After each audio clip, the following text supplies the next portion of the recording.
কিশোর কুমারের বাড়িতে একদিন হঠাৎ ফোন আসে। ফোন করেন তৎকালীন ভারত সরকারের তথ্য ও সম্প্রচার দপ্তরের সেক্রেটারি সৈয়দ মুজাফফর হোসেন বার্নি। কিশোর কুমারকে বলেন, আপনাকে দিল্লি আসতে হবে, সঞ্জয় গান্ধী আসতে বলেছেন। কিশোর কুমার ছিলেন জাত শিল্পী, তার আত্মসম্মানে লাগে।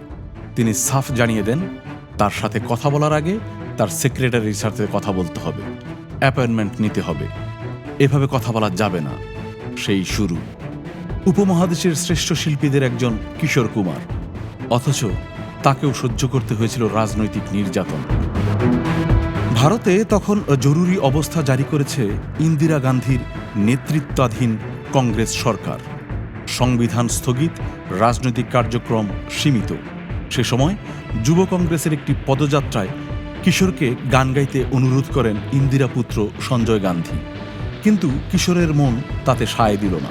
তিনি ভাবলেন, একজন শিল্পী হিসাবে এভাবে একটি দলের পরিচয় বহন করা ঠিক হবে না, তাই অনুপস্থিত থাকলেন।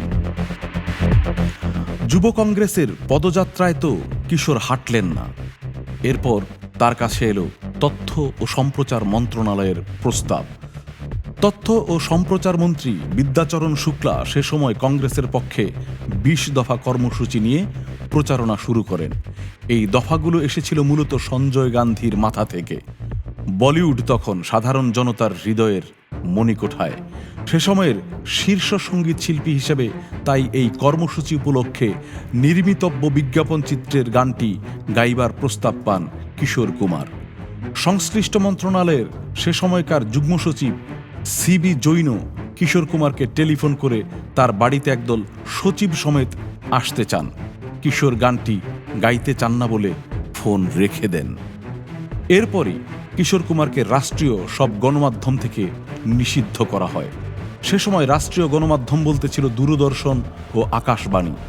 দুটি মাধ্যম থেকে নিষিদ্ধ হওয়ায় ব্রডকাস্টিং মিডিয়া থেকে পুরোপুরি আড়াল হয়ে যান কিশোর কুমার। তাকে চলচ্চিত্রের প্লেব্যাকে নিতেও বাধা দেয়া হয় প্রযোজক ও সঙ্গীত পরিচালকদের।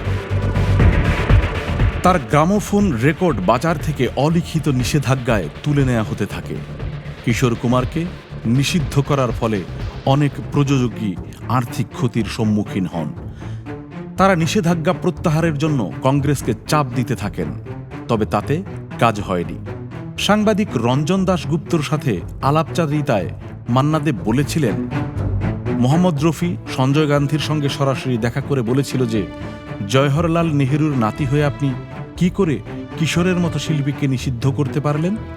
এদিকে ১৯৭৭ সালের ২০ জানুয়ারি প্যারোলে মুক্তির ৫ দিন পর নাট্যকর্মী ও নির্দেশক অ্যাক্টিভিস্ট স্নেহলতা রেড্ডির মৃত্যু হয়। তিনি নিজেও জরুরি অবস্থার প্রতিবাদে আন্দোলনে জড়িত ছিলেন এবং কারাগারে অমানসিক নির্যাতনের শিকার হন। এই মৃত্যুর পর দেশ জুড়ে ব্যাপক বিক্ষোভ তৈরি হয়। সত্যজিৎ রায় জওহরলাল নেহরুর উপর তথ্যচিত্র বানাতে অস্বীকার করেন।